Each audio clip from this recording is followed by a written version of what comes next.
welcome back to my channel. Today we are doing a health and fitness Q&A because I popped up a question on Instagram and I asked you guys to leave me your health and fitness questions, and today I'm here with Bo Bressington. And this is Rachel Aust. So what we're going to do is just go through these questions that you guys have left us, just to give you a little bit of background info if you haven't come across my channel before. As Bo said, I'm Rachel Aust. I'm studying psychology and I'm also studying nutritional medicine. And Bo has worked in the fitness industry for nearly 10 years. He has a whole host of things under his belt. Together, we own the blog Eat, Run, Lift, and we also own a gym of the same name. Okay, so I like to exercise, but I can't afford the membership of a gym. Can I be in shape and have a nice body without actually going to the gym and doing exercise with no equipment and stuff? Of course. Of course you can. If people can get buff in jail with minimal nutrition and minimal exercise equipment, so can you. And if you think about it, it's not, I mean, we get a lot of these questions all the time and they're like, oh, I don't want to go to the gym. You don't have to go to the gym. Well, you can't afford a gym membership. It's not just gym or no gym. Remember, there's so many other things you can do. There's sports that you can do. You can go hiking, you can go swimming, you can go skiing if you live near the snow. Basketball. That's a sport. But there's so many other things that you can do to help with your fitness levels rather than just going to the gym or working out at home. What areas does your mesomorph plan target? Like, how do all the plans differ in terms of their goals and results in their 4 different body types? Hope you're both doing well. Just for a little background info, if you haven't seen any of our ebooks before, we have one ebook called the Get Lean Guide. It's divided into 3 exercise plans and 3 eating plans. It's guidelines. The eating guidelines are all in one book, and the exercise plans are split across 3 different books, and you download which one suits your body type. So how does the mesomorph one work? So the mesomorph plan is for people that have an all-round body. So you have another 2 types called your ectomorph and your endomorph. Mesomorph is right in the middle. So you have to split training pretty evenly. So cardio and also a balanced weight training program as well. So the way that you divide it up is depending on whether you're a beginner, intermediate, advanced. You can start off with a couple of days of training. As it progresses and you get better, you split it up so everything is still balanced and even. For this one. Okay. Bo's done a lot of research on this and we've been trying to study up on it a lot because it's very interesting. I have a condition called PCOS and I've always found it difficult to lose weight, and recently I've been advised by my doctor that I have an underactive thyroid. Is it a hopeless cause? What exercises can I do that would really make a difference? First up, it's not a hopeless cause. No, there is hope for you. I've had a couple of clients that have had polycystic ovary syndrome, for those of you that didn't know what it meant. Pretty much what happens is your body builds up an insulin resistance. So insulin can be what's left over of sugar. So it usually stores around your midsection, around your abs and love handles. Love handles, that's the word I'm looking for. And imagine that you're a car and you have fuel. Carbohydrates are your fuel. If you put too much fuel into a car, it's just gonna splash out and it's just gonna not go anywhere. So imagine that fuel is your fat and it's just stored somewhere and it doesn't know where to go. So what it does is it builds up and it builds up, and the only other place that it has to go is onto your ovaries. So it causes cysts on your ovaries that can cause a lot of problems. As well as having the slower thyroid, these are all connected together. So if your body has a slow thyroid, your metabolism is slower, so that means your ability to burn through carbs is slower. If you can't burn through those carbs, they're just going to store in your belly. So if you're having a high carb diet, this can actually be really bad for you in terms of getting polycystic ovary syndrome. And if you have it already. And not only that, it's going to store as fat. So that fat actually produces more chemicals, which turn into more fat, releases bad hormones, and also having more sugar in your diet can actually help cancer cells grow. So there's a lot of things that you need to be aware of, not only just the polycystic ovary syndrome. As far as those 2 conditions are concerned, the biggest thing that will help you is typically your diet, and there's also a natural supplement by ATP Science. It's called T432+. They have a really, really good podcast about polycystic ovary syndrome and insulin resistance as well, so I'll pop that in the description box too. What's your cardio routine? Cardio might be my least favorite part of working out. I want to keep it interesting and exciting. You rock, Rachel. Oh, Rachel, you rock. What about me? For cardio, I kind of hate cardio as well. So I do enjoy boxing because it absolutely destroys me. It doesn't matter how fit I think I am. As soon as I start doing like a box fit or a boxing session, I'm dead within like And we do a 2 bit minutes. we do a bit of MMA training as well.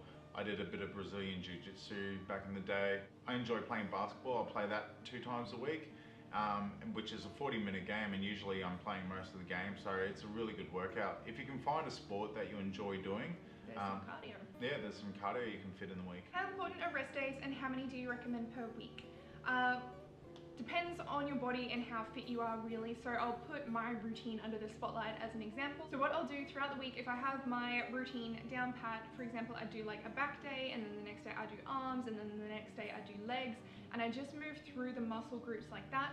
That way I'm getting a lot of exercise in during the week, but those particular muscle groups are getting some rest in between, and then I'll still take one rest day. It's usually, would you say, oh, it's not a Sunday anymore? I don't know. Your rest day? No, we usually train on a Sunday, but it doesn't always have to be the same routine. Like, you can switch it up a little bit, but you just want to make sure that you're not overlapping body parts as much as you can. So make sure that you have a back day that doesn't interfere with a chest day, and then make sure your legs are separate, and then your arms, depending on what your split is. So it can usually take between 4 and 5 days for your body to fully heal from doing a heavy weight session, like anything like working the big muscles like your pecs, your back, and your legs especially. It can take usually 5 days for the protein synthesis. I did this last time, for the protein synthesis to take effect until your body is fully repaired. We call it the supercompensation phase for anyone that wants to Google it. Just wondering how long it took you to get to the point where you're at. I started a health journey a month ago, but I'm getting impatient. Not impatient enough to quit though. Good that you're not quitting. But definitely stick to it. I get asked this question a lot, like so often, and people are just after the results. They're not after the process. They're not really after having a healthier lifestyle. They just want to lose weight. I find just adopting the whole lifestyle and eating healthier more often and making exercise a part of your routine will make it become very easy. I've been training for nearly 2 years now. I started in April 2014. Filming this in January 2016, so yeah, nearly 2 years. It takes about 8 weeks to build a solid training program, and about 12 weeks to actually see some results from it. So once you get to that point and you can adapt further than that, that's when you actually start to see a massive change in your body. You'll change your goals as well. You'll see some differences, but then you're like, I want more difference.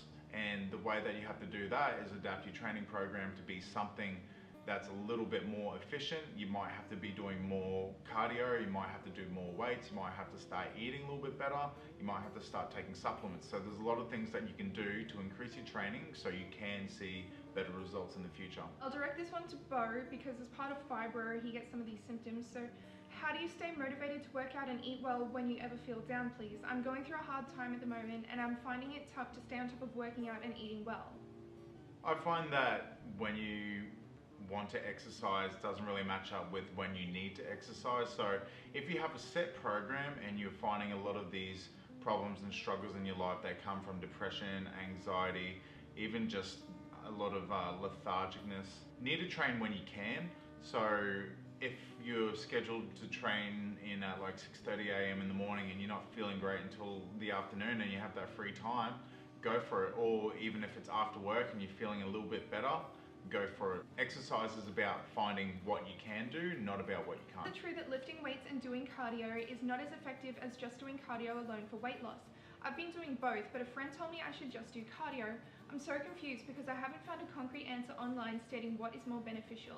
First off, I'll just state from my experience and then Bo can go into more depth.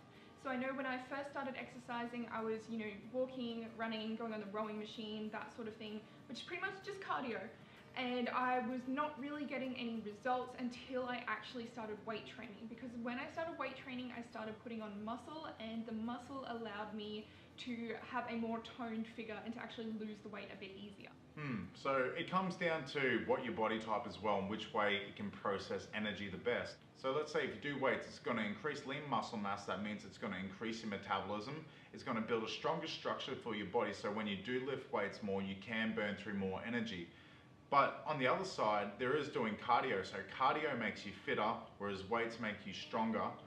If you do cardio, you're actually increasing your ability to push oxygen. We call this your VO2. The more oxygen you can pump through your body, the better ability you have at burning fat. Do you think someone can succeed at lifting successfully without a personal trainer? Yes, just depends on how coordinated you are.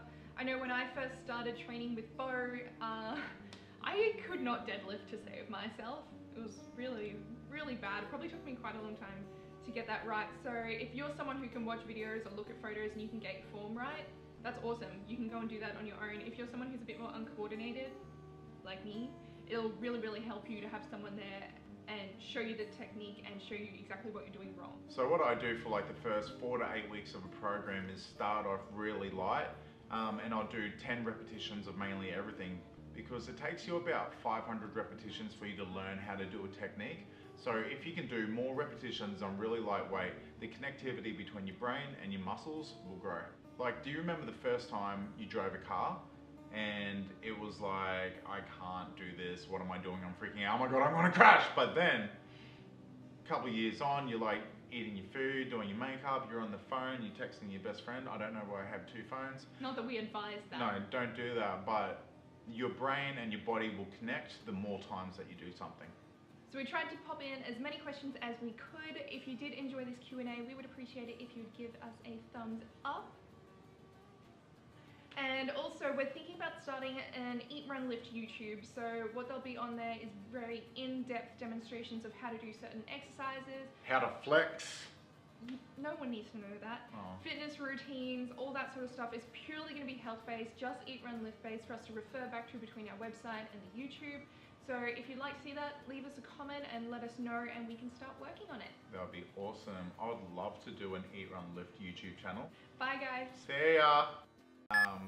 You can take the fat as your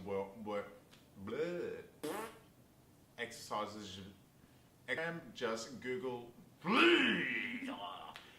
That's too. I can't even talk now either. What are you doing?